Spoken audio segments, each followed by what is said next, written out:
All right, what is going on, everyone? Welcome to another episode of Bro History. It's Henry Zamota and Danny Abdeljabbar. What's up, my friend? How are you? Chilling, man, as per usual. How about yourself? I'm doing okay. So, did you hear about Vladimir Putin wants to clone ancient horse lords, Dothraki? Yes, I did hear about that, and it is fucking fascinating, and I can't wait to talk about it. So the Russian government, and I'm really surprised that Rachel Maddow hasn't picked this up yet, but the Russian government, they're planning on cloning Dothraki warriors from Game of Thrones, Right. and amassing them on the border of Russia and Ukraine so they can go in and they can start raping and pillaging the Ukraine. Well, and that Dothraki horde is going to tear through Ukraine, and then it's going to hit countries like Lithuania and Estonia and make it all the way to Western Europe, where they are one army. And hopefully they don't actually link up with the Unsullied Warriors, with the Daenerys Targaryen, because then that will be I don't think it's going to go down issue. that way, man. I honestly think you're. I mean, the Dothraki horse warriors were great, but right now, I mean, like, yeah, you saw the final battle with the Dothraki. They're basically just cannon fodder, right? They're going to rush out just like they did at that final battle, right? Poor leadership. Yeah, just poor leader. They're just going to rush out into Ukraine. They're going to get mowed down by American weapons, and then the Russians will step in later. You know, it's just cannon fodder. Well, you're underestimating them because they have the ability to regenerate. Because that episode, the Long Night or Battle of Winterfell, when they all seem to have perished in some misguided charge with flame swords. Seriously. Just terrible tactics, by the way that they lined that up. If you guys know that episode of Game of Thrones, possibly the worst display of medieval tactics I think that's ever been the worst presented. Display of military tactics ever. Yeah. It was just, you could have found one dork on YouTube who could have thought of a better way to do that, a better battle plan against the whites. They, even though they all seem to have perished in the very beginning of that battle, they seem to have revived right before they sacked King's Landing. Yeah, at least some of them. They were all there. Like, they seemed like they were back. They were back. Yep. So I think that you underestimate that ability. Mm-hmm. All right. So what's the actual not to story? get too off track on that. So one of our listeners, where we're going with this, one of our listeners shared this article on Twitter with me, and he was like, "Hey, this is gonna be really up your alley," and I was like, "Yeah, you're right. This is definitely something that we would be interested in speaking about." Yep. When you sent it to me, like, I just read the title and I'm like, "Yep, let's do it." I didn't read a single thing about it. I was like, just title alone, I'm like, I'm interested. Let's do it. And it's the perfect story that lives in the crossroads of what we talk about, and it basically sits in the intersection between modern global politics, ancient civilizations, and then add fringe propaganda to that as well. So, in the Russian Republic of Tuva, which is in southern Siberia, there have been these archaeological excavations. Tuva in the past was, and still is home to the Republic of Tuva. That is, yeah, the Republic of Tuva is home to, I guess, the descendants of nomadic type people. It's more Asiatic and less Slavic looking, the people who live there. Mm-hmm. And this area was ruled by Mongols for a long time, and it was also part of China for a couple of hundred years. Tuva actually didn't become part of Russia until like around the 20th century, the early 20th century, right, like prior to World War I. Mm-hmm, mm-hmm. But these excavations that are going on are of these tombs of Scythian royalty. Yep. And this article was just released from ancientorigins.com, and it seems to have been syndicated to some other outlets as well. Dailymail.co.uk. Yeah, Daily Mail. Daily Mail is like the fourth largest newspaper in England. I know, but I hate their website. It's just so riddled with ads, and they make you disable your ad blocker to read it. And that was one of the the better versions of this particular article was on Daily Mail. It's a shitty website. It's the shittiest made website, and I hate it. It angers me every time I have to go on it. I know. And then shame on you, dailymail.co.uk. The Owler thing and the whatever those applications that just shove like ads down your face. It's just it's like the actual reading space is about like maybe 25% of the actual screen, and the rest of it is just nonsense links and like junk and like ads and just nonsense. Yeah, it's like, look at this. They always have that like, you will not believe what this child star will look like now. Right. It's always some shit like that. Like, oh my God, you will be struck by how beautiful this child is. They're always like weird, creepy stuff like that. It's too. Like top 10, nipple slips in sports or some stupid shit like that. It's like something dumb all the time. This person smoked meth for a day. See what she looks like 13 years later. Yeah, and like 37 clicks later, you get like a 2-sentence story. Yeah. And then by the time you're done reading that, like your computer needs AIDS. To be repaired. Like it's done. Yeah, it's broken. Yeah.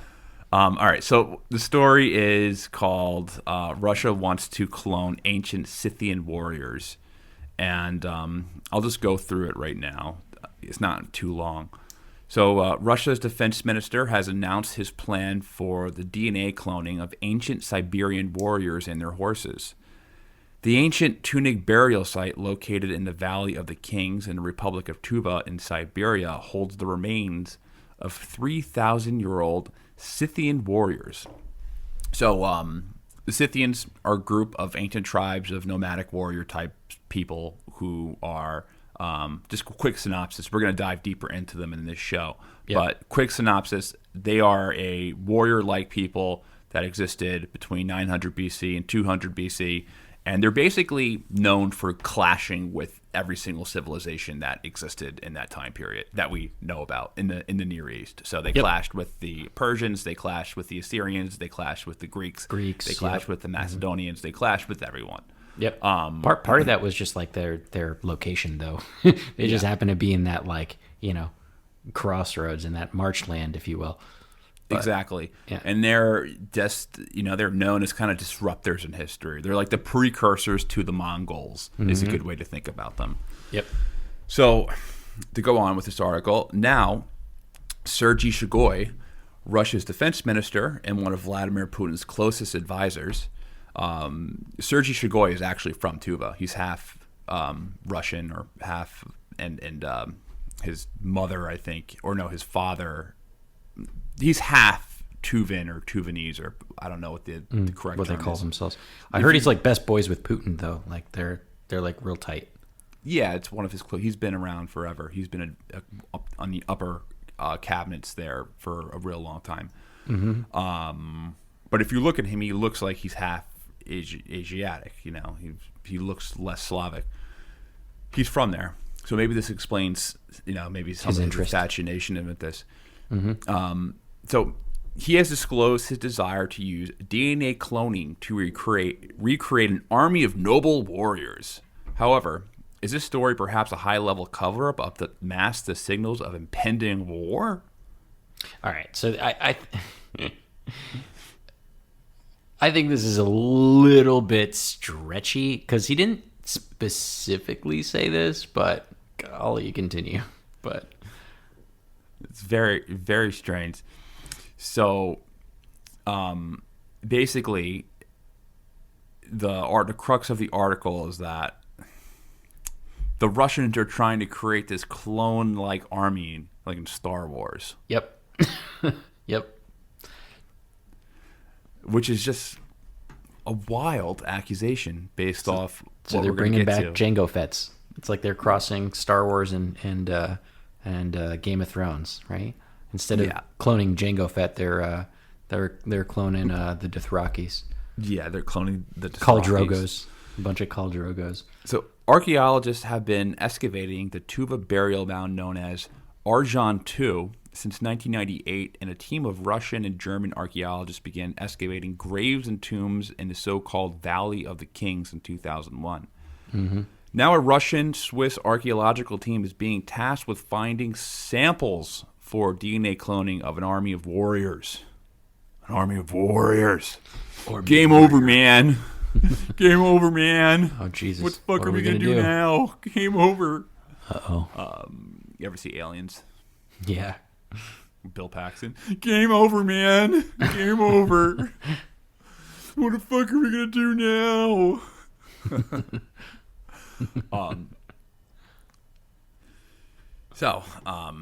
They're being tasked with to get these DNA cloning of army warriors. An article in the Daily Mail explains that ancient Tunic burial sites contains 3,000-year-old nomadic warriors which were often laid to rest with their horses. Sergei Shoigu is from the Republic of Tuva, and he recently spoke about the potential of the extraordinary 3,000-year-old Scythian burials in the Valley of the Kings.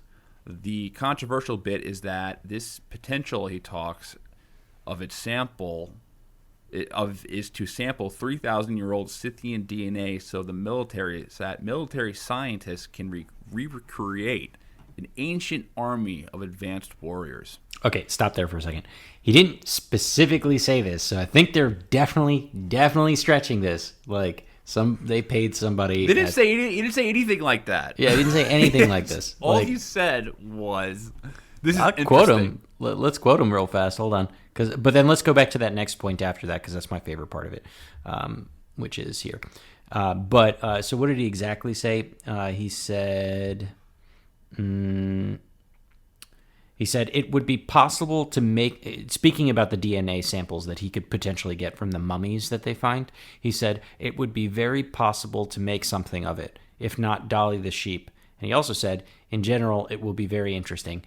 None of that said anything about making like a race of super soldier Scythian Russians. There's no, like that is a leap, a hop, skip, and a jump.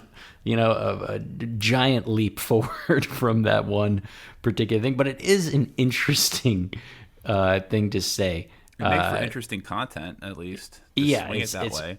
Speaking of interesting content, this next bit I really like a lot. So this part of the article I thought was hilarious. Yeah, according to the report in the Unilad 3 years ago, when Shoigu initiated the Russian-Swiss archaeological digs, he called in a, quote, modern-day shaman so as the excavations did not anger the spirits.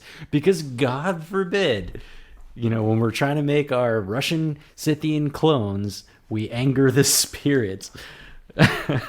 Well, that'll be the undoing, That's common courtesy. Like if you're digging up remains of people who are laid to rest, archaeologists when they're digging up sites and they discover burial grounds, and then they figure out where like tombs are or where people, if they'll find a symbol and like, oh, that's clearly a tomb here, they'll stop poking at it in those areas because they don't want to dig up dead bodies. They know it's kind of disrespectful. They do want to dig up dead bodies. I know, but they don't want to dig up all of them. You know what I mean? Like they want to get one of them, but they don't want to continuously just like dig up all these people who are laid to rest. Once they figure out like the pattern of where they lay. I think there's a fine line between, or at least some of them respectful of the dead and like engaging in some hokey pokey shamanism something or the other. Well, they got they're gonna dig them up. like they know that it's disrespectful, so they need to take the precautions of getting some type of somebody who can speak with the spirits to prevent them from being therein haunted. lies like that's what I find like odd, because archaeologists are scientists. They are like historians. What place does this? This isn't fucking Raiders of the Lost Ark. This isn't. This. That's not a thing.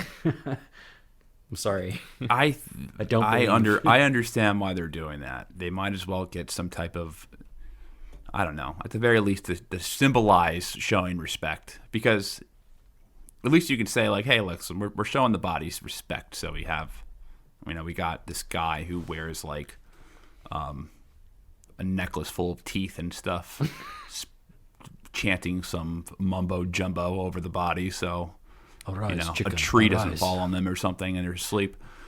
So, all right. Last Wednesday, Zvezda TV said the Russian defense chief told an online session of the Russian Geographical Society, which was attended by Putin, of course, we would like to very much find the organic matter, and I believe you understand that would follow what would follow that.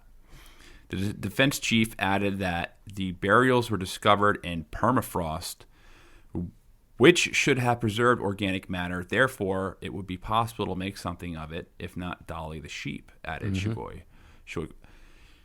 He was, of course, referring to Scotland's July 1996 announcement that a female domestic sheep, Dolly, was the first mammal cloned from an adult somatic cell using the process of nuclear transfer.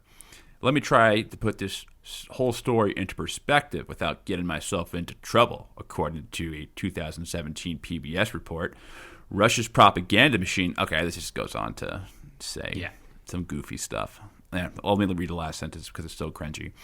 Considering Russia's propaganda machine, let's now return to the session last Wednesday under normal circumstances in other countries, apart from China. You would have thought Shugoi would have been mentioned Russia's recent deployment of almost 100,000 troops to the Ukrainian border. With the world's media watching, Russia fearing an impending war, the man who presses the big red buttons only talked about resurrecting an army of ancient Scythian warriors. This means one thing. It's time for Ukrainians to run for the hills. Cringe. Cringe. So it's a fun little article that kind of is obviously incredibly conspiratorial and jumps to conclusions that probably really aren't real. Right. It is kind of akin to like Veterans Today type nonsense. A little bit, yeah. It is funny. I kind of appreciate little goofy articles like that. Mm-hmm. And I don't think any reasonable person could, in fact, take that seriously, that they're actually trying to clone a army of ancient peoples to, somehow have some type of military advantage because... clearly, most likely that wouldn't give you any type of military advantage in a practical sense. No, you don't suddenly clone them and they don't all of a sudden remember their past and like, oh yeah, I remember how to ride a horse and shoot fucking poison tipped. They're not going to descend from the ground like... This Imagine is if necromancy. The shaman is like... See, that's why they needed the shaman, because they're it's not cloning, it's necromancy. They're rising them from the dead. That's what they... And they take like a horse, they cut open a horse and they like sprinkle the horse blood over this mount. Yeah. And it's like, and then all of a sudden like a storm comes and then you see these hands just pop up out of the ground like a pet cemetery. So all these hands just start popping out. And it's like, and then they come out and then they hand them all Kalashnikovs and they send them to Ukraine. And they march straight to Ukraine in like a slow march, like Game of Thrones style White Walkers that slowly come down. It takes a whole season for them to get there. It takes a whole season. And then when it comes down, they're defeated in a very unclimactic way with some, 15-year-old girl stabbing it in the heart when I think you kind of pointed this out. This article is obviously clickbait, right? And what really kind of bothered me about this clickbait is that it's like not even close to believable, because first of all, cloning is a touchy subject all across the world, like in general, just cloning anything, including a sheep, but human cloning is like another like if he were serious. Right? If Russia was serious about cloning anyone, any human being at all, never mind, ancient Scythian warriors. If they were like even coming close to this would be much bigger news, and it would be a different type of news. It'd be like a ethical or scientific debate about whether or not we should clone human beings, let alone whether or not cloning ancient human beings could be used for military purposes. You know what I mean? So it's like they just went too far on the unbelievableness, which is why I found it just so absolutely just ridiculous, like if you wanted to make a more believable story, if I were doing this, I'd be like, I would just stop at they're thinking about doing cloning, or they're thinking about using the genetic information that they find to like justify their claim to a certain land because of like DNA evidence or something like that. Like that would be a more believable clickbait. This just seems like well, the clickbait worked because we're talking about it and we're promoting it. So right. It's some people are going to be like, okay, let me look at this shit, and they're going to type in Google Russia cloning, and then they're going to get all the ad money. So and they're going to make money. Winning. So in that sense, it was successful, and we're using it as a launch to talk about our topic anyway. Right. So yeah, it was a successful article in terms of what they were doing. But yeah, obviously, for any sane person, it's not something that I don't think anyone who reads this will come off thinking that this is like some type of security threat to the world, that that they're recreating these old ancient warriors. Weren't there? I am no expert on cloning, but weren't there a lot of mistakes when it came to making Dolly? Like, since I'm fairly certain Dolly was sterile, meaning like Dolly couldn't reproduce. Well, a lot of the moral, because I guess they cloned Dolly from the nuclear whatever process, fusion process. Not to be confused with like nuclear power, like a nucleus, the nucleus of Dolly the Sheep's embryo, and then they basically did some fancy fucking science shit and was able to figure out a way how to inject the genetic material of itself into its own embryo, thus creating a perfect copy of itself. And then since Dolly's mother was a female, it was able to then carry that cloned version of itself to term. Well, isn't one of the big moral dilemmas with cloning ancient peoples is that we know that there's going to be mistakes made in that process, and it's not even just exclusive to ancient people. Like I was saying before, this would extend to cloning anyone. If we want, but to clone especially ancient people. Like, there's a debate in science. I don't know how serious the debate is, but there's a debate about cloning Neanderthals, because we could probably do it, but we don't have the nucleus that it would require to, we'd have to do it by a lot of experimentation, like how when... and then there's ethical issues with that, because you might need to terminate a bunch of unviable clones. You'd have a Neanderthal that we're not talking about like aborting a fetus. We're talking about maybe it is like quote born, but it's fucked up in many ways, and then do you let it suffer, or do you euthanize it? And then that's the ethical questions around it. And then we don't know what physical or what their intellectual power will be versus like a Homo sapien.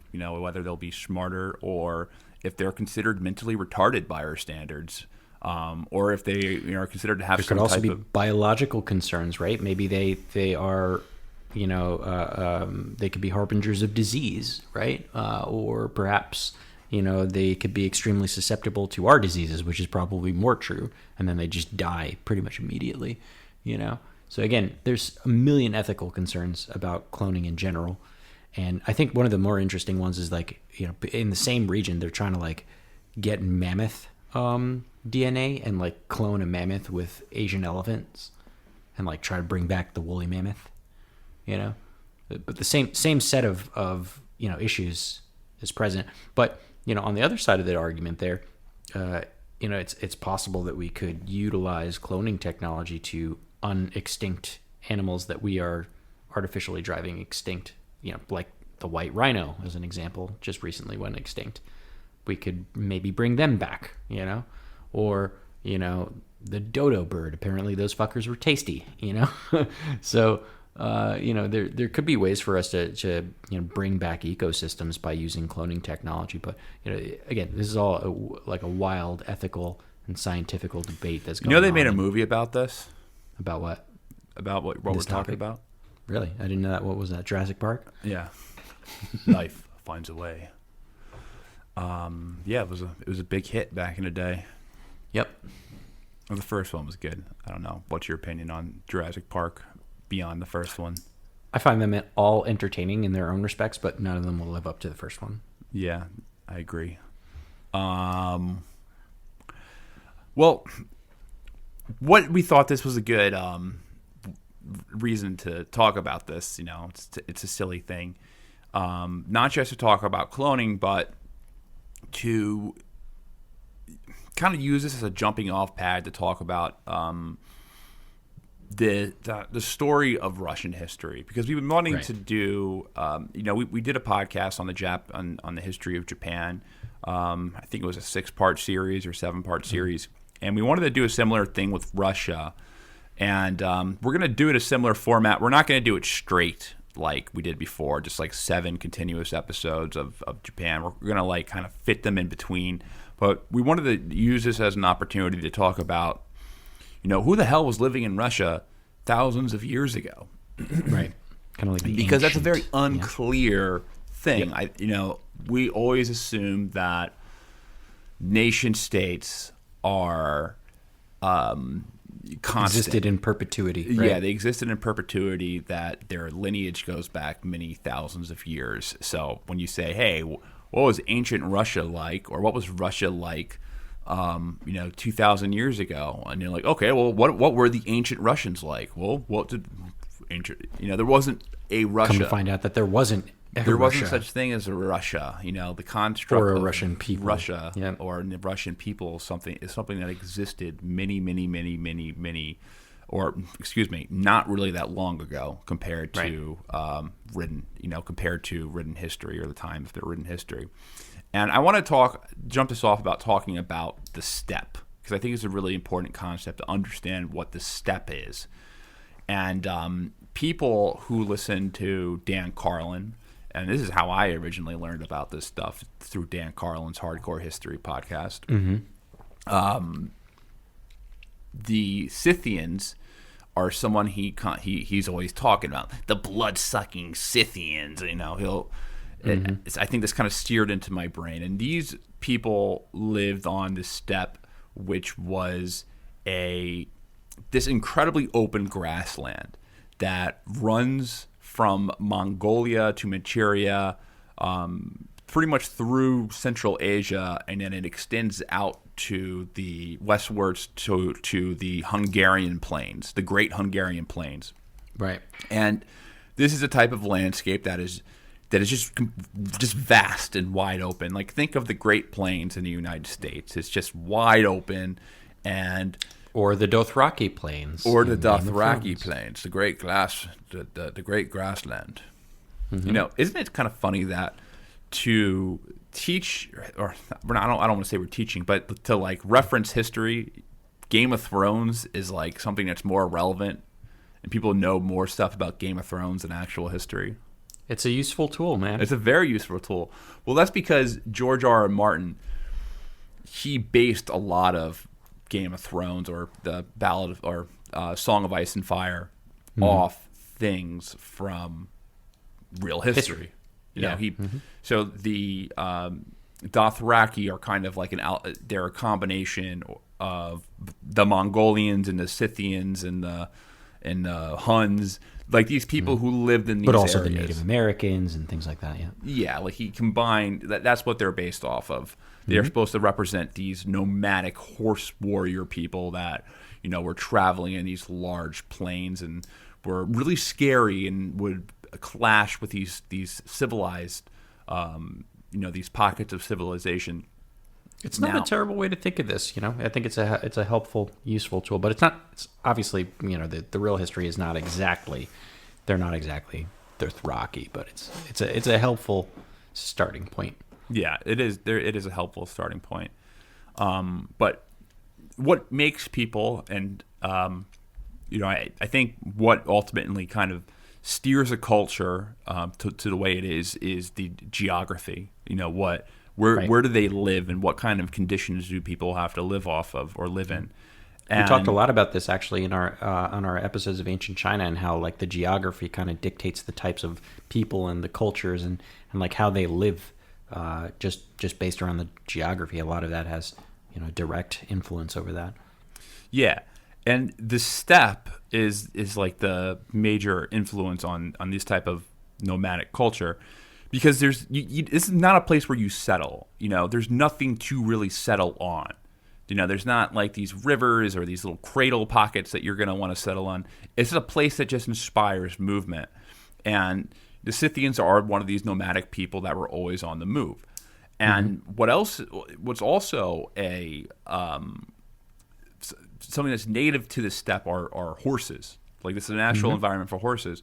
Something that's interesting, and I have to repost this. I think I'll repost this for our Patreons after this, because I think it would be kind of a nice kind of a supplementary podcast to us. But when we first started doing Bro History, I had an interview with Dan Flores. I did an interview with Dan Flores, and something that Dan Flores told me, or what's in his book, is that horses were actually native to the United States, not the United States, but they were native to the Americas, because we all, the story of horses in America, we all tend to think that we brought them over on ships. Brought them over on ships from Europe, but actually horses were first native to, the Great Plains in the Americas, and they actually traveled and migrated to Europe when we were all connected, and then they went extinct in the Americas, and then they came back from Europe.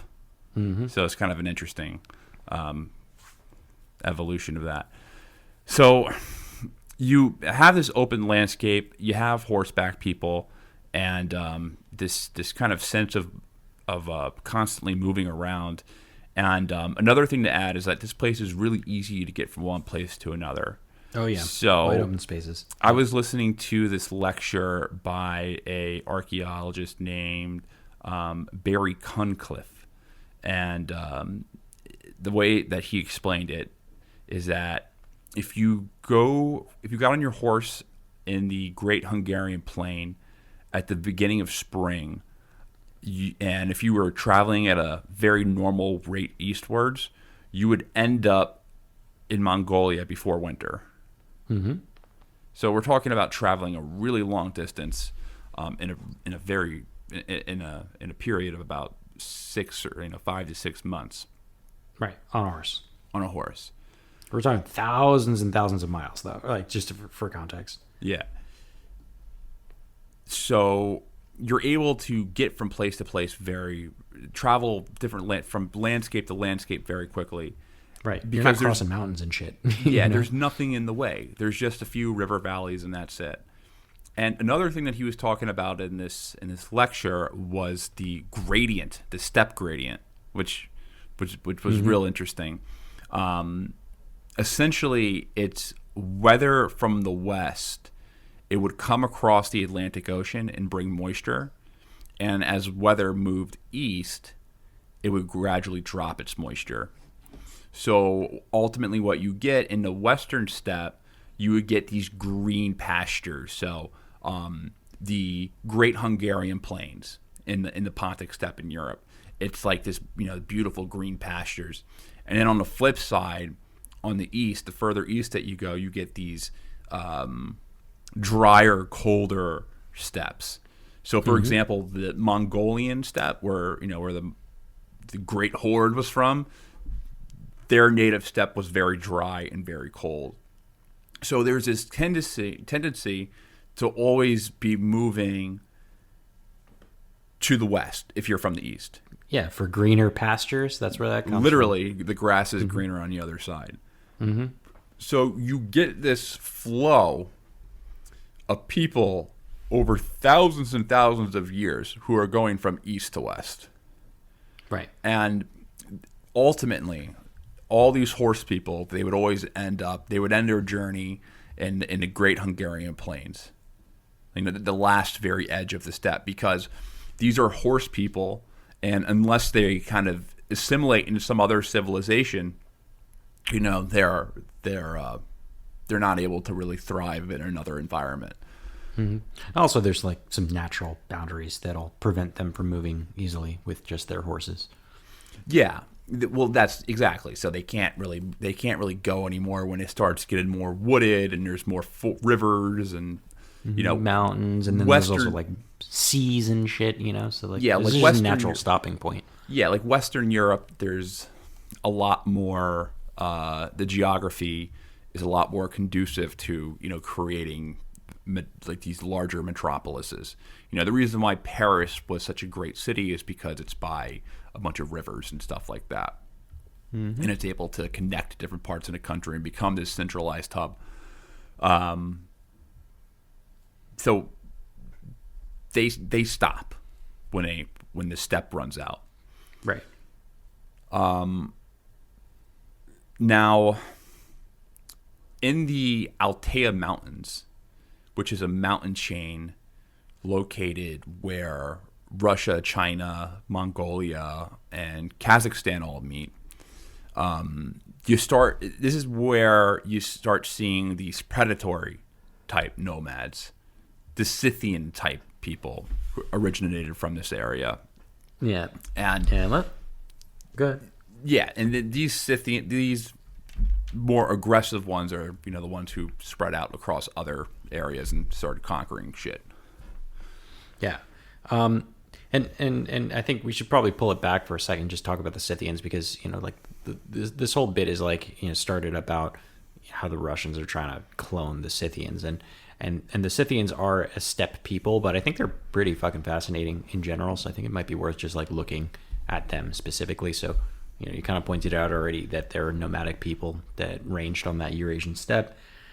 Just as a reminder, they're estimated to have been around the 9th century BC to the 4th century BC, but they really came up in the historical record, around the time of Herodotus in the 8th century BC. And Herodotus, bringing back Herodotus. Yeah, we're always going back to Herodotus. It's our favorite historian, our favorite historian to talk about on this podcast. And man, this guy really him and Plutarch, him and Plutarch. But man, Herodotus has just. I mean, he's called the father of history for a reason. The fact that we reference him in like half of our episodes about something. Yeah. I mean, anytime we're going to dip into the ancient history of something, we're probably talking about Herodotus. And he's a troubling source, to be honest. He's, for the Scythians, he's probably one of the only sources, to be honest. And we'll talk about that in a second. But, Herodotus has 4 separate possible origin stories for the Scythians in his writings, but really 3 of them are trash and one of them is probably right. So I'll tell you all 3. I'll start with the trash ones and then I'll tell you the one that probably makes the most sense. So the first one, the Scythian legend, it's a Scythian legend about themselves where their first king, some guy named Targetaus, apparently he was the child of the, quote, sky god, and the daughter of and a daughter of Dnieper, which is a river near Smolensk, Russia. Which, fun fact, not too far away from Pogorov, where Russia is amassing troops, by the way. So apparently they started from a sky god and a river. That's where they come from, according to one of Herodotus's legends, that he's repeating a Scythian legend about themselves, which is obviously like, it's akin with a lot of the other creation myths that we've talked about on the show, from ancient Egypt or even Sumeria or Japan or China or literally anywhere where they're just talking about some kind of like divine heritage. So clearly not a historical record. Another one, he got this from a Pontic Greek legend. So stories that the Greeks were telling about Scythia, and they told about a story of a different first king of Scythia, and his name was Scythes. And apparently he was the child of Hercules and a monster named Echidna, who was like a snake woman thing who lived in a cave. So I don't really know how. I don't know why Hercules put his dick in that, but apparently that's where Scythia comes from, and also probably why they're so nasty, because they're strong like Hercules, but they're also a monster like Echidna. It's weird story. It's funny because I was actually I Wikipedia searched Hercules the show today, the '90s show. I don't know what made me think of it, but I don't know. You were thinking about that? Yeah. Oh, apparently every once in a while I start thinking about Hercules and Xena Warrior Princess for some reason in the shows that came out of that time period. Kevin Sorbo, that was the peak of his career. That's how I got there, because I saw Kevin Sorbo on Twitter. I saw Kevin Sorbo on Twitter. That's how I fell in that rabbit hole. And I almost don't even want to know what he's talking about on Twitter. I feel like I'll be disappointed. What? With Kevin Sorbo, You're not going to like his takes. I'll just I'll spoil it for you. Yeah. So I'm just not going to read that because that'll ruin my childhood, because I remember watching him. Don't do what I do, man. I don't read any things. I try to stay away from celebrities and what they say, because I don't want like if I like a show or something to ruin it. Yeah. I don't want their politics to make me ruin the show. To ruin the show. So I just I stay away. I feel that. Anyway, here's another story from Herodotus about the Scythians. So this one, apparently, he got this from a Greek bard who traveled through the area, through the steppe. And apparently this bard said that the Scythians originally lived in the south of what's known today as the Ural Mountains in Russia. And then they got into beef with like another Central Asian tribe that were probably cannibals, and also got into beef with some like one-eyed Cyclops people who fought with griffins. That story is super fucking weird. I don't know what to make of that one. Like, you had me up until the one-eyed Cyclops people, but apparently there was some beef with them, and that's where they came from. I don't know.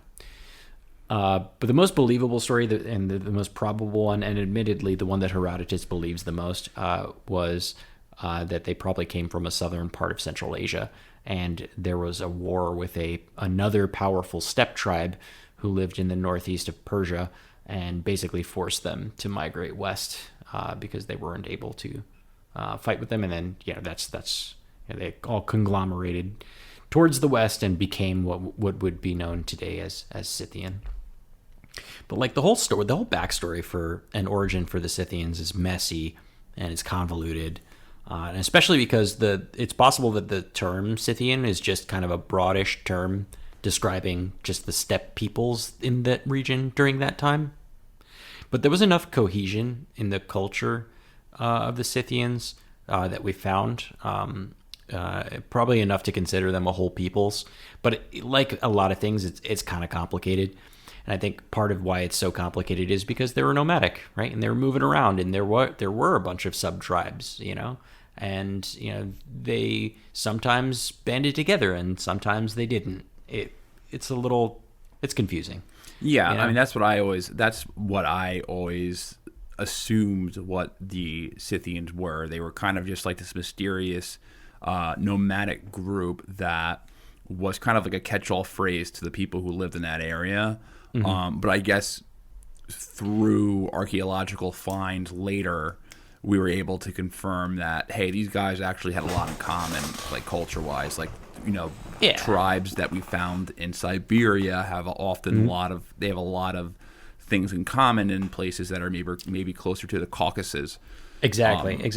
So there's a cohesion about them, that makes it probably more likely that they were, like a cohesive unit of people.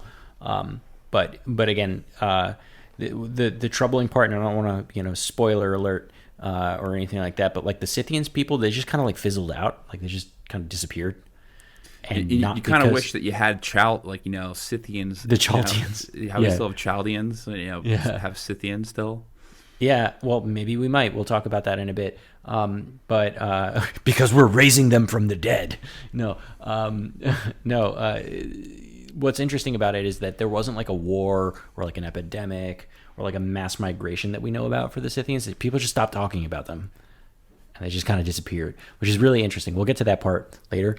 But, I think the individual locations for this group of people is unknown because they moved around a lot, right? But definitely, they ranged from, the Danube River, out in the west in like the European part of the steppe, and Mongolia way out there, in the Asian part of the steppe, but also down south to like the Iranian plateau, which is more than likely where they come from genetically. Like they're an Iranian or Persian peoples.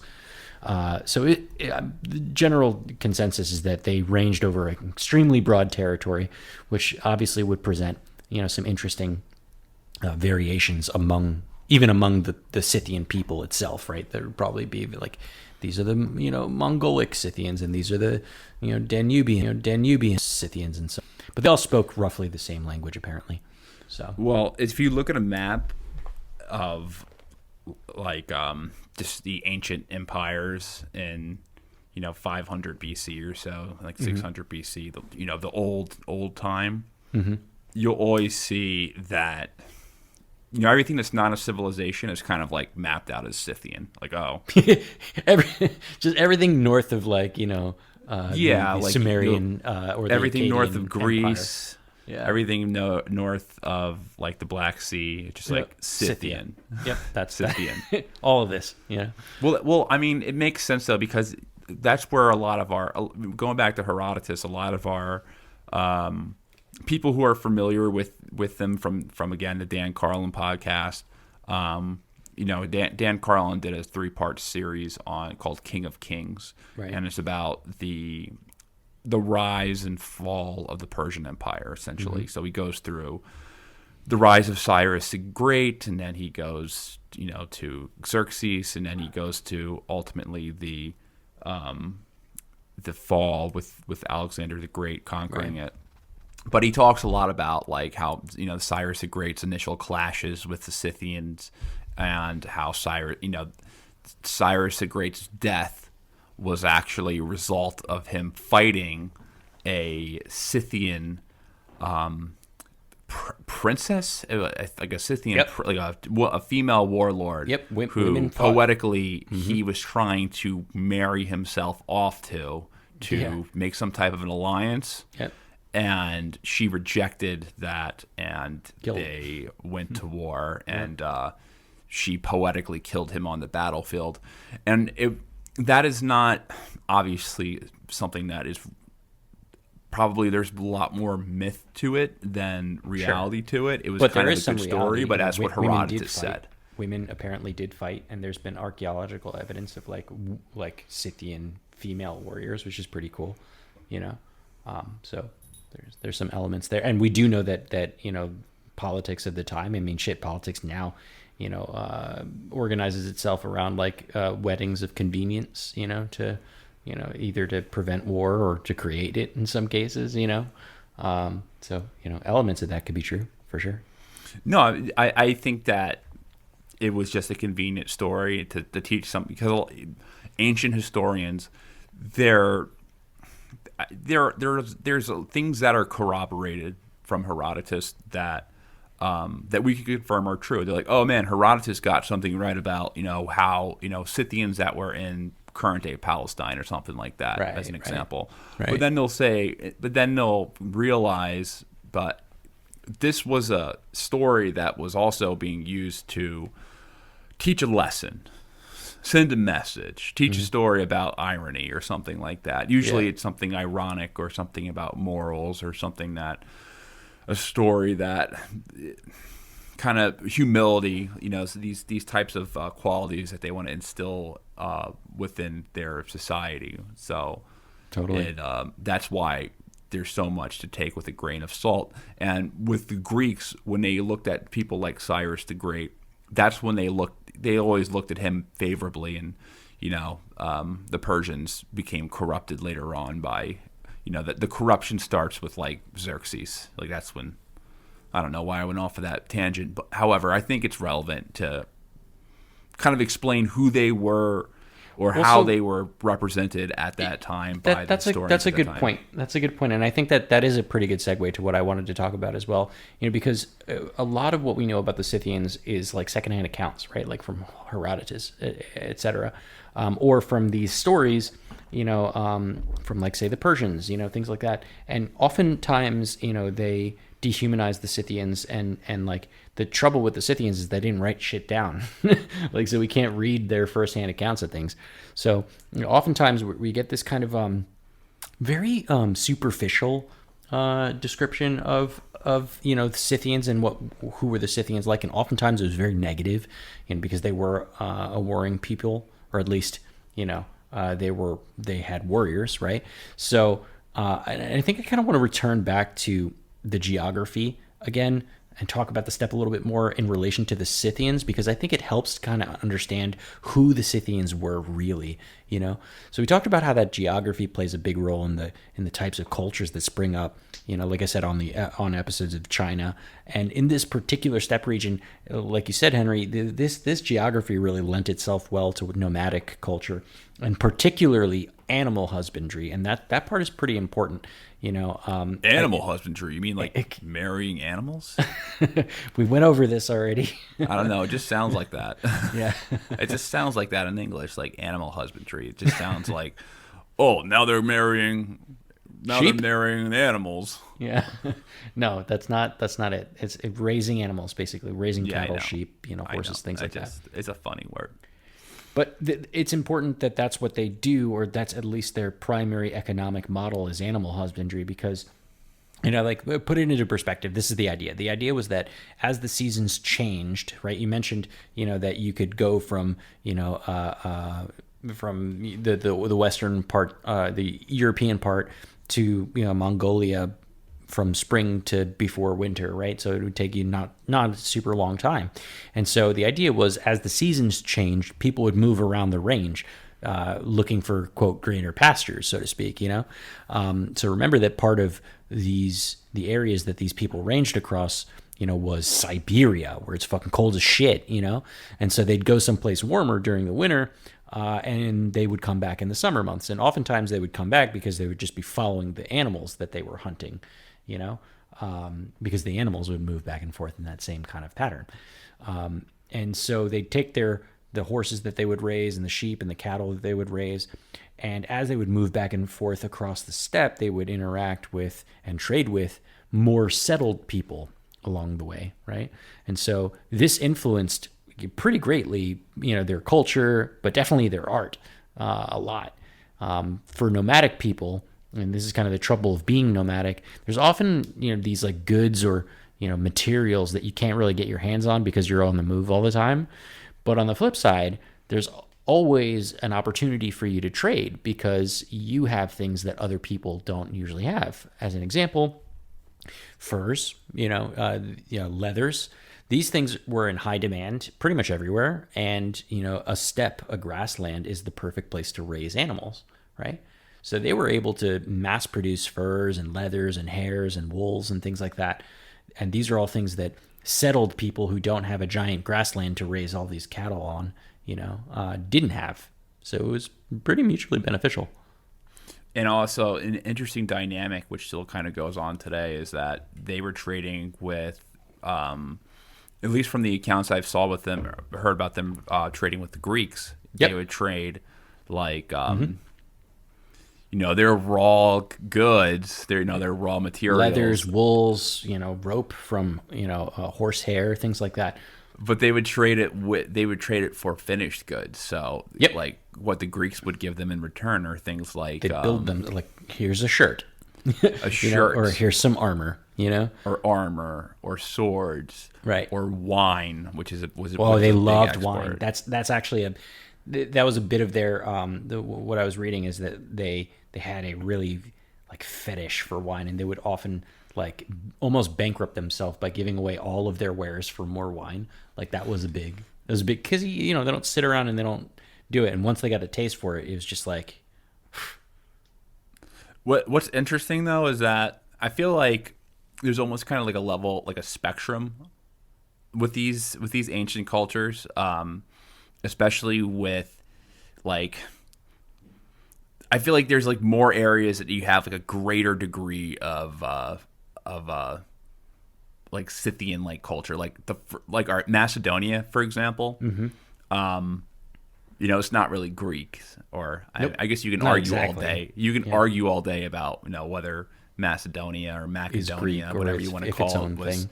was Greek or was it its own thing? Was Alexander the Great Greek or was he Macedonian? Did he hate Greek culture? Did he, you know, you can debate about that all day. But one thing that's not debatable is that they used cavalry up there in Macedonia. They used horses. They used horses, and they were exposed to that type of horse people type culture, and it was more spread out and less mountainous like it was down in lower Greece. And they just had greater exposure. It was kind of like a blend of, like, you know, civilized, like, you know, smart Sedentary tactics and heavy lifestyle, infantry and right. stuff like that with, you know, the wildness of the horse people. Of the horse people combined. And, you know, It I worked. think it's what made them so effective. For sure. And battle. it actually worked both ways too, right? Because on the one hand, like you said, the Macedonians were definitely influenced by the horse people in that respect. You know, you can definitely see so in the military warfare style of Alexander the Great. But it also worked towards the Scythians too. One cool bit was that, you know, Scythians loved gold, you know, and gold things. And they used a lot of ornate, you know, gold jewelry and art, and a lot of like, you know, they would make these like olive branch, like golden olive branch crowns that looked like a Roman, you know, headdress. But that was actually kind of common among the Scythians. And they would adorn their weapons with gold. And you can see a lot of actual like Greek styling in some of the Scythian artifacts that have been found in some of these digs. And, you know, there's a lot of debate on where they come from. Some of them definitely were probably created by Greeks for trade with the Scythians. You know, like as you mentioned, like they would often sell them finished products. But also there were still some evidence ones of Scythian artifacts that were just straight up mimicking Greek style, right? So they were actually creating their own ornate, you know, idols and artifacts and jewelry by themselves, but that mimicked Greek style. So like it worked both ways, you know, and their clothing, things like that, you know, were often mimicking Greek styles. And I think the widespread discovery of these types of artifacts really shows you how interconnected the Scythians were with their neighbors. One fun fact that I found out was that some artifacts that showed Scythian styling, or at least can be connected with Scythia, have been found as far as Korea and Japan. Did you know that? That makes sense. I mean, that sounds very believable, because the range of travel that these people lived within stretches from the west towards, you know, Manchuria. Yep. Manchuria's right over there by China. Yep. Or by Korea. It's just wild how far out that gets, and like Japan how trade. How the Scythians, you know, they made a small little impact on those, like, you know, far eastern, you know, cultures. And I think more importantly, though, that these artifacts depict the type of culture that the Scythians had. You definitely see a lot of war symbolism. And something you'll find a lot is a horse, like a guy riding a horse with a spear or a bow and arrow or something like that. So that was a big part of the Scythian identity, you know, is to be a horse warlord. Both inside Greater Scythia and their neighbors thought of them as like horse warlords. And that's obviously a, you know, product of the geography, right? That's how they grew up. That's how they learned how to defend themselves. That's how they, you know, economically, how they provided for themselves. But there's also this interesting, like, big theme of three major symbols that show up. And one of them is a bird of prey. Another one is a horse or some other mammal, especially with like hooves or antlers. And the last one would be a wildcat, like a leopard or something like that. And they're often depicted together as being in conflict with one another. And some put forth the theory that this type of symbolism in these artifacts was symbolic of the three realms, so heaven, earth, and the underworld, and they were constantly in struggle with one another. So, you know, these artifacts really show you that they weren't just this barbaric kind of cannibal like crazy warrior people. Like they were thinking about like the big questions in life. They were philosophizing. They had a religious and a spiritual cultural connection with this stuff. So it's looking at their artifacts really kind of humanizes them, at least against the types of ways that their neighbors would often depict them. Does that make sense? Yeah, that makes sense. I mean, even the Dothraki, they had their little redeeming spiritual qualities. Mm-hmm. That's true. Or did they? That's true. They say a Dothraki wedding with only 3 deaths is a boring affair. So I was just going to say, like, all of this is, of course, just a theory because the Scythians didn't write shit down. But lots of other people wrote things about them, and they left us clues in their artifacts. And so here's some interesting stuff that I learned. A lot of people seem to believe that they are, very violent horse warriors who were really dope at bow and arrows, and maybe they were using poison arrows. I kind of tend to believe that, just because of the nature of like their animal husbandry and their warfare was horse warfare. So that makes sense to me. There have been some accounts that shows them to have been mercenaries for the Greeks, and oftentimes were acting as elite bodyguards for high VIP people. Well, that makes sense because if they're not if they don't have their own like cavalry regiments down in the city states of Greece, then if they want to hire might as well import them. Might as well import them. And yeah. I'm sure these guys are looking for work. Yep. I'm sure you can make a pretty good living back in those times.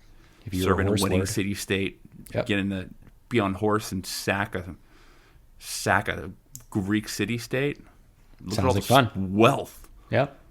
But that's probably where a lot of the negative connotations from them come from too, because they were like any mercenary is looked down upon. Any sellsword is going to be looked down upon, right? Because your whole job, is to go somewhere else and do the dirty work for someone else. So the results of that often end up being that you're going to be your whole peoples as a whole are going to get your people aren't going to have very nice things to say about your people. Well, no one sold their swords more than Greeks. Yeah, totally. But like if we're talking about Greeks here, like the Greeks would be pointing the finger right back at the horse people. I mean, Greeks were mercenaries in the Persian armies that invaded Greece. Yep, that's true. That's true. So there's some other accounts that were pretty interesting about how they might have used like hallucinogenic drugs for religious or ritual purposes. Not a ton of like archaeological evidence for this, because like obviously drugs like that like wouldn't have lasted that long, for us to have seen it. But that's interesting. There was other claims, and this one is probably bullshit, but there were some claims that they were apparently cannibals, and that they used the skulls of their victims as drinking cups, which is pretty metal, but I don't know if that's actually like fact. I don't know if that's fact or not. There's not a ton of evidence out there for that. But a few things that we do specifically know for sure are stuff that we get from their burial mounds that they left behind. So they obviously love horses. We know this for sure. They're total equestrians. And like they loved them enough where they would bury them with their masters. So the rumors of them being like horse masters are definitely true. We can just assume that from the way that they revered their horses. They loved getting inked. That's a thing. That's real. So like all of them, like a lot of the mummies that they've been finding from these people have been just straight up covered in tattoos, which I think is pretty cool. But definitely would have been looked at, I think, especially probably from the Greeks, as like a bit of a taboo or whatever, like these weird horse people with their drawings all over the skin and shit like that, It's interesting. If you I love the way going back to Dan Carlin, but I'm kind of forced to because he just does he definitely introduced me to these historical topics because we don't learn shit about this type of stuff in most School. school in general. So the way that he explains the kind of like the evolution of like the Mongolian horde and like the skilled horseback man, I'm paraphrasing it, but his way he's like, just imagine generations of horse people training and shooting arrows, like, in that, the Scythians were kind of like the precursors to the Mongolians, who were the, I guess the most evolved version of the horse warrior they're basically the horse and the person are connected. They're basically one person. Yeah. You know what I mean? They're like, an extension of themselves, right? The horse is an extension of the rider. And he says something along the lines of like a horseback rider back then would be just way more skillful on a horse than the best like horse back rider now. I believe that. That's all he did. Like, that's all he had time for. Yeah, because just if that's ingrained into your culture, like living on a horse and being on a horse at all time, like imagine like the best trick horseback rider who's able to shoot an arrow with his feet, right? And then imagine like a society of that, right? I mean, there's some truth to the the idea that they were the precursors to people like Mongolians and things like that, because like I said earlier, the Scythians just kind of ended up like phasing out. Like there was no Great War, there was no genocide, there was no epidemics, there's nothing like that. People just stopped talking about them, and it's very likely that smaller tribes within the greater Scythia probably gained prominence, and those peoples were assimilated. Like specifically the Sarmatians, which I want to talk about a little bit. They're one of the sub-Scythian tribes, and they ended up gaining power. And it's possible that just the rest of the Scythians just assimilated to that group, or maybe they all moved. Nobody really knows. Even the more interesting bits of this is that there have been some interesting like nationalist pseudo origin stories. I don't know if you heard this one. There's this whole like 30-minute documentary that I was watching before this about a theory that's like, it felt like a little bit like Ancient Aliens, to be honest, but it was by like these Russians from like these Russian universities and things like that. And they're basically making the case that Russians, or at least part of the Russian, heritage, is actually just Scythians by another name, right? Yeah, I've actually heard that as well. Right. So I have read stuff about that. So there's like a lot. This is really esoteric stuff. I just want to just start by saying that. Yeah, like you gotta be like a few people who are like who like know about this stuff and read this stuff, including myself. Like I'm not speaking on behalf as an expert. I'm just saying this is a very esoteric type topic, like the topic of like Eurasianist and things like that. Yep. Like kind of the schools of thought in Russia today. Right. They take root back from like the early 20th century. But this kind of relates to like the Eurasianist, where it's like you see there's like a interest in all the countries in like Central Asia and the Eastern Sphere banding together. What I've gathered is that in the 1910s, 1920s, this idea emerged that the Scythians were the descendants, or no, the Eastern Slavs were the descendants of the Scythians. Right. And kind of what this philosophy is called Scythianism. What this idea kind of centered around was Russia's location of being a borderland between the East and West, which gave it a sense of harmony. Like they gave this quality of universalism within Russia. Right.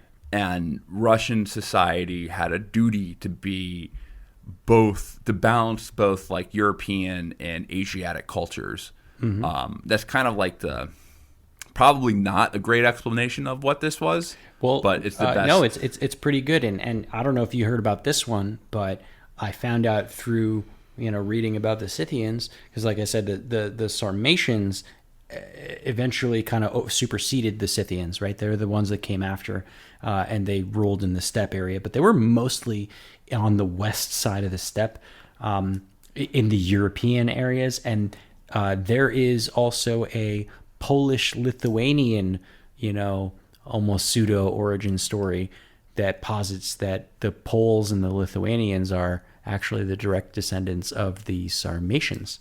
And that is called Sarmatism. And I want to bring this to you and say that maybe you are a horse person in the same way that I am a sea people. We figured it out, Henry. That's where we come from. You're a sea person and I'm a horse person? Yep, I'm a sea people I and you're a horse identify person. more as a sea person, though. I love the beach and swimming and stuff. Yeah. So I identify as a sea person. I'd like to think of myself as if I could trace my origins back, and if I discovered I was a sea person, I'd be like, oh, that's fucking awesome. Yeah. Yeah. But I don't know. Being a horse person is pretty cool as well. Yeah. I rode a horse once in my life, like at a bullshit ranch when I was like 12. Yeah. Only time I've ever been on a horse ever in my life, so it doesn't come natural. And I remember having issues getting on it. Like I was like, oh fuck, I can't get on top of it. Embarrassed. And like the rancher was kind of hot, and I was embarrassed in front of her. I was like, oh man, it's embarrassing. Just a I'm poor getting excuse embarrassed for a for horse this hot person, chick who's teaching me how to ride a horse. Oh yeah, dude, this Sarmatism, like this like ethno-cultural concept, is actually pretty fucking fascinating too. Like maybe we'll have to talk about it in a different episode or something like that. But it's basically like this whole idea that was trying to like galvanize the Polish and the Lithuanian, peoples as like having come from this Indo or Iranic descent, which is fascinating. And, it shows up in like their armor. It shows up in, in the Polish armor, in the Polish like garb of the day, there were so many like inroads on that. And it kind of reads a little bit like, it's a little culturally co-opting, but at the same time it kind of makes sense because they idolized the Sarmatians as like these like horse warriors, and like Polish cavalry is like a thing, like the Polish cavalry was and the Russian cavalry is a big thing. Haven't you ever heard how you stop the Polish cavalry? Oh god, here we go. How? You just stop the carousel.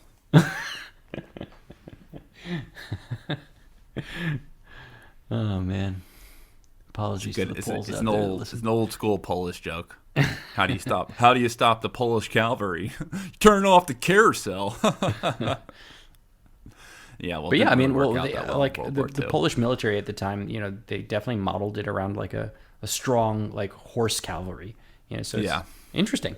Very very interesting. So here's another thing to think about when thinking about how a lot of this is interpreted in the 20th century, especially during the time of like the rise of nationalism and the periods of like the Soviet Union marching westward during World War II. Right.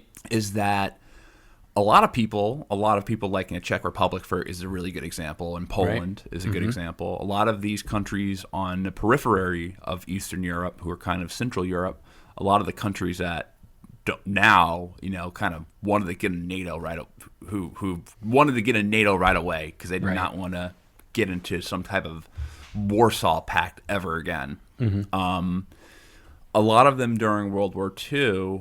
There was a lot of propaganda coming out of like the Czech Republic or Czechoslovakia, not the Czech Republic at the time, who that kind of looked at the Soviet Red Army as kind of like this horde. Yep. This horde that was going to really just Scythian conquer horde. everything on their way there. And honestly, like, I would have hoped to God I was liberated by the United States rather than the Soviet Union. Like, if I'm in that predicament, Hindsight like, being shit, 2020. man, you are shit out of luck. Like, fuck. Like, yeah, the Nazis are gone, but like, man, I really wish it was the United States that got But now here, I'm going not to the- starve. But now I'm going to have a secret police monitor me and all this stuff. But there was this sense of demonizing the Red Army as kind of like this vague Asiatic menace threat. So, and they would constantly group in. They group in like different kind of like exotic cultures to kind of play up the threat. So they'd be like, oh, the Mongolians and Georgians, and even though a Mongolian and a Georgian are probably couldn't be further apart, Right. Ethnically and linguistically, culturally, but they would group them in together just to kind of add to that kind of horde mentality, almost like how Herodotus would explain what the great Persian armies would look like on their way to Greece. They'd be like, oh, they'd have tribesmen from Africa with the horse people. They'd name like every single culture that existed, and there would be warriors from it. They kind of had that same rhetoric, or they kind of propagandized the Red Army the same way, where it was just like this grand Eastern army, and they tried to play up the Asiatic part of it, right, to make it more them different, to make them more different and Oriental and scary to the West. You know what this really reminds me of? Genghis Khan, Moscow. That song, Moscow, Moscow, Moscow. Russland ist ein schönes Land. Dude, because like if you look at the main like dancer guy, singer, whoever he is, right? He has kind of like that like more Mongol look to him. But if you look at the periphery, like Genghis Khan as the group, when you're watching these music videos and all the music that they make, they kind of represent that meme, because each of them have a different look to them, like one of them looks like this like blonde, like like very Slavic looking woman, and then like the main dancer guy looks very like he could be the horseback rider guy, you know what I mean? And they have all this like they kind of try and in a meme way represent all of the different looks and phases of Russian culture. That is interesting. Something else I've actually read about Scythian. I forget where I read this, but there's something to be played about Scythians, or there's like a theory that the Scythians culture defeated the Mongolian horde. Like it was like a Scythian culture that I've heard that before. I don't know. Have you ever heard anything like that? Well, I know that they were that they did fight against